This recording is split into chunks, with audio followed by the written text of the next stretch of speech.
Morning, sixth grade. Happy math. Happy Monday. Happy 2021. We're going to start with the power up on K.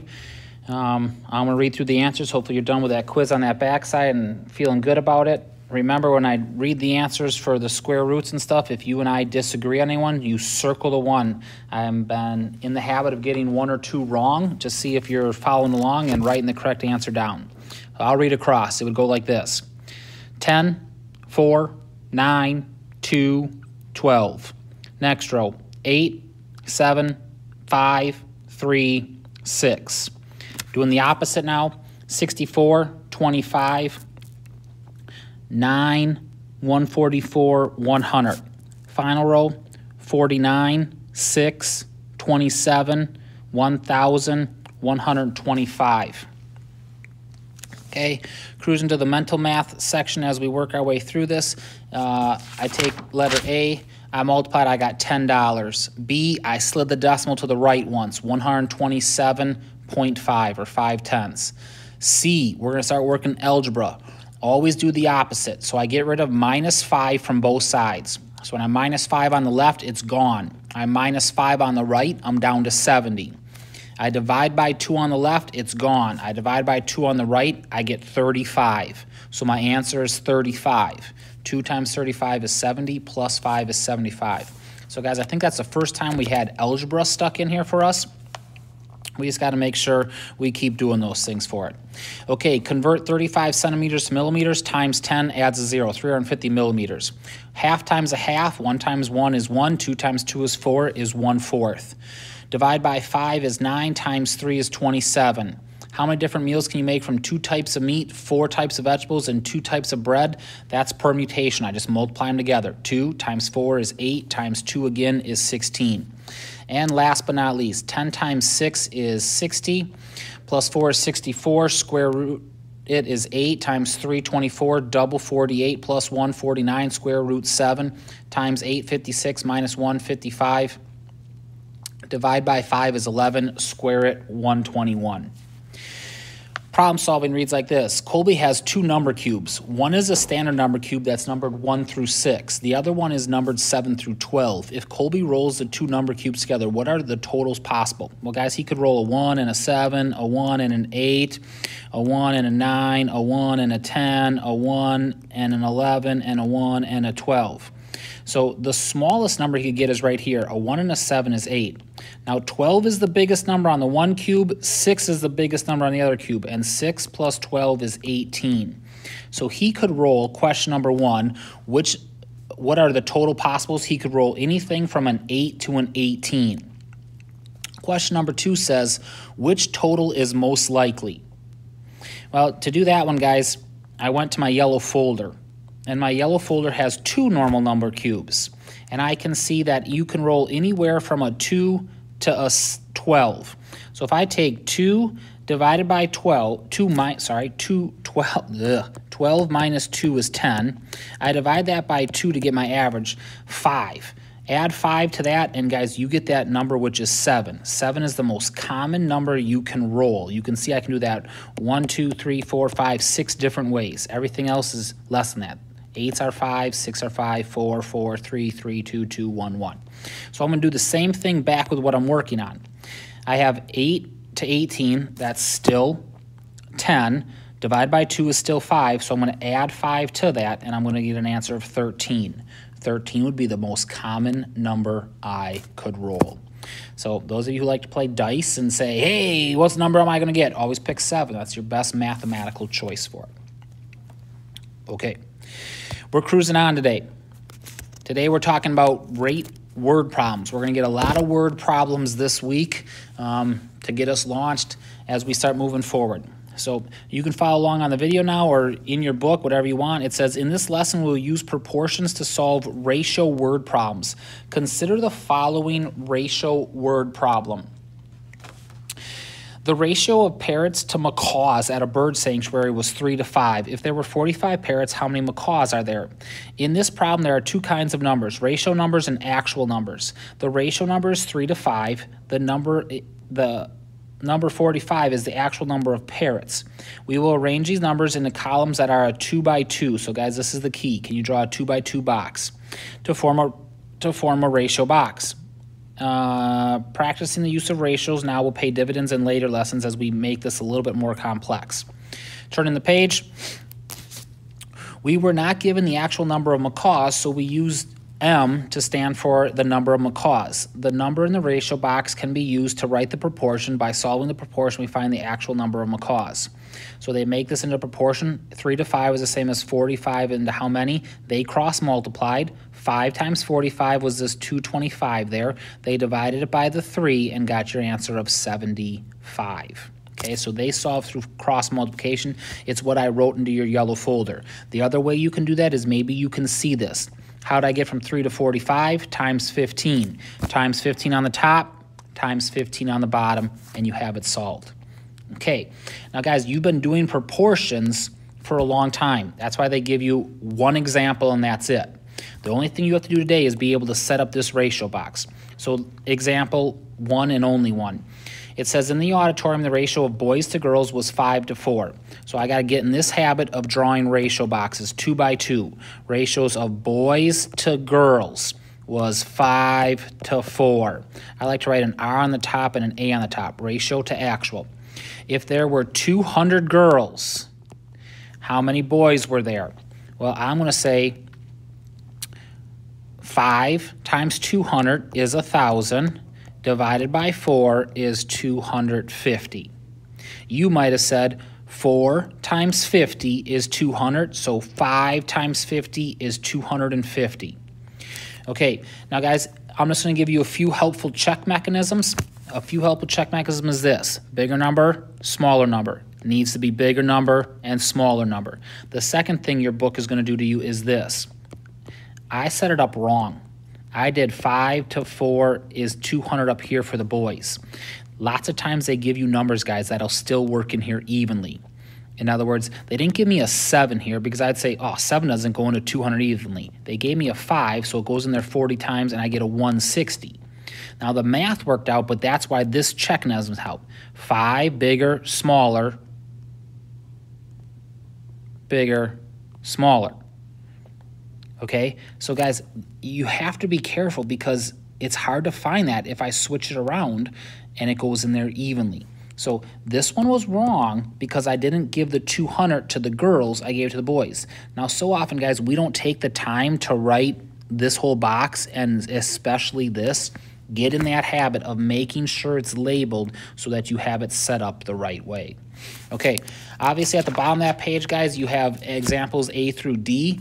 I would highly recommend you work in a few of those because you only got one example today. Usually they let us work 3, 4, 8, right? They only gave us 1. So you know you. If you need extra help, make sure you give it to yourself and do extra problems. I'm going to start working your problems. Lesson 53, number 1 says this. How many boys are in class? Well, guys, to do the total number of boys, I need to add them all together. So I look at January through March, that's 3. I look at April through June, that was 5. I look at July and September, the boys were 4, and August through December, the boys were 4. Add them together, that is 16. So A is 16 boys. B says how many girls are in the class? Well, in the first one, there's 2. The next one, there's 6. The next one, there's 5. The final one, there's 3. Same exact thing. There's 16 girls in there as well. So I have same number of boys and girls for 1. Jump into number 4. It says at the book fair, Muhammad bought 4 books. One cost, another cost, and the other 2 cost that each. What was the average price? So I need to add them all together, guys. Step 1, $3.95. Then $4.47, then $4.95, and another $4.95. 5, 10, 15 plus 7 is 22. 11, 15, 24, 33. 3, 6, 10, 14, 18. Step 2, after I add them all up, divide by the number I have. 4 goes in there 4 times, that's 16. 23 goes in there 5 times, that's 20, is 32, goes in there 8 times. The average cost was $4.58. B says, if Muhammad bought another book for $4.25, would you expect the average price to increase or decrease? Well, guys, B, it would be a decrease. The question is, explain your reasoning.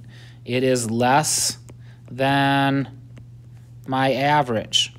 So they're just trying to give you some skills to say, hey, if it's bigger, it's going to go up. If it's lower, it's going to bring the average down. So if I think about my grades, and my grade is an average of an 88, and I get 100% on my test, obviously my grade goes up. If I get a 50% on my test, obviously my grade goes down. It's going to pull the average down, knowing if it's less than or greater than it. Number 6, write a trillion in scientific notation. Guys, a trillion has 12 zeros. So scientific notation is 1 times 10 to how many zeros? 12. B, write that number in scientific notation. So I'm going to write the number so you can see it. It's 475,000. Remember, scientific notation, guys, is always a decimal after the first number. So it's 4 point. Then I need how many numbers to write. Sorry, that looks bad because it looks like it's a 2 instead of a 7. Okay, I have 475. So I need those 2 numbers because they're holding place values. Then I go, how many numbers are after the decimal point? Well, there's 5 of those. So it's 4.75 times 10 to the 5th power. We just got introduced to scientific notation right before Christmas started, guys. We got to make sure we keep working on it because we're going to spend a lot of time building on that as we move on. Turn in the page in your math book, number 9. Use prime factorization to find the least common multiple of 54 and 36. Ooh, it's been a long time since we've done this. So I'm supposed to use prime factorization. That's 9 and 6. That's 3, 3. That's 3, 2. 36 looks like this. 36 is 9 and 4. That's 3, 3. This is 2 and 2. Okay, so guys, what the first thing I do is I pick the one that has the most. This one has 3 3s, so I'm going to use all those. This one only had 2, it lost. This one only had 1 2, it lost. This one had 2 2s, it won. 2 times 2 is 4. 3 times 3 is 9. Times 3 again is 27. So I then take those 2 and multiply them together. That's 28. Carry the 2. 8, 9, 10. The least common multiple is 108. Do not confuse that with greatest common factor. So remember, you break it down by prime factorization, and whichever number in the list has the most of that number, that's the one you use to multiply them together. Number 11, we got our box. They gave me 150% and 15%. I'm going to start on the bottom, guys. Left twice. Bing, bing. 0.15. Okay? That is 15 over 100. I divide that by... So if I have 15 over 100, I divide it by 5. That goes in there 3. That goes in there 20. It's 3/20. This one, left twice, 1, 2, is 1.5%. This was, guys, are you seeing the difference? Decimal in a different spot between the top and the bottom. This one is going to be a fraction in a different spot. So I'm just losing that 0 for the top one. So you need the 0 down here. But I'm just trying to show you the relationship between top and bottom, relationship between top and bottom, relationship between top and bottom. Now I usually write 3 halves as 1 1/2. I'm going to simplify it, but I wrote it like this, guys, just so you can see how these two go hand in hand. We're just sliding a decimal place. Number 14, look at the figure for A and B to answer the questions. Everything is in feet and angles are right angles. A, area, B, perimeter. So they gave me 8, they gave me 7, they gave me 4, they gave me 12. I need the vertical on the left. I add the verticals on the right. 2 pieces add together to 11. I need the horizontal here. They gave me total. Subtract the known. 12 minus 8 is 4. Okay, I'm going to jump to B because I have it set to go. 8 plus 7 is 15, 19, 23, 35, 46 when I add them all together. So B, that's 46 feet. A, to get the area, I'm going to chop it vertically. When I chop it vertically, I circle that one so I don't use it. This one is length times width, 4 times 4, 16. This is length times width, 88. I add 88 and 16, and I get a 14, and that's a 1. So I have an area of 104 feet squared, and the perimeter of 46 feet. Number 15 says, in the school marching band, the ratio of trumpet players to drummers, trumpets to drummers, ratio to actual is 5 to 2. It says there are 6 drummers in the marching band. How many are trumpets? I'm just going to look. How do I get from 6 to 2 times 3? 5 times 3 is 15. If I'm writing in my box, I have 15 trumpets. Okay, practice from today's lesson. Turning your answer key over, number 16. Kind of goes also along with today's lesson, although it's not, but it's the reason why we didn't work that many problems today, because is a ratio box, guys. So today, this lesson in lesson 39, you had a proportion. It looks like this. Today's lesson, we just said, let's just make it a box. And now you have the same exact lesson, right? Okay, I'm going to try to answer that question. Now, here's what I'm going to do, guys. I'm going to divide by 2. When I divide by 2, it gives me a 9. When I divide by 2, it gives me a 50. I can see this. 9 times 10 adds a 0. So P equals 500. So always look to see, is there an easier way to break this down quickly? You could cross multiply and divide. I like to reduce so I don't have to do a 2-digit division. Number 20. I have the square root of 81. That's 9. Plus 9 squared is 81 minus 2 to the 5th power. I'm going to write that just so you can listen to me do the math. 2 times 2 is 4. Times 2 is 8. Times 2 is 16. Times 2 again is 32. Add those together. Gives me 90 minus 32. 8, 10, 8, 5. I get an answer of 58 for number 20. Number 21. This is order of operation, so I'm going to write this out. 16 divided by 4 divided by 2 plus 3 times 4. Please excuse my dear Aunt Sally. Parentheses, nope. Exponents, nope. Division and multiplication, yep. So the first thing I have to do is this group of division, then I have to do this group of multiplication. So 16 divided by 4 is 4, divided by 2 is 2, plus 3 times 4 is 12. Add them together, gives me a 14. So great work on order of operations. We're going to keep doing those a lot.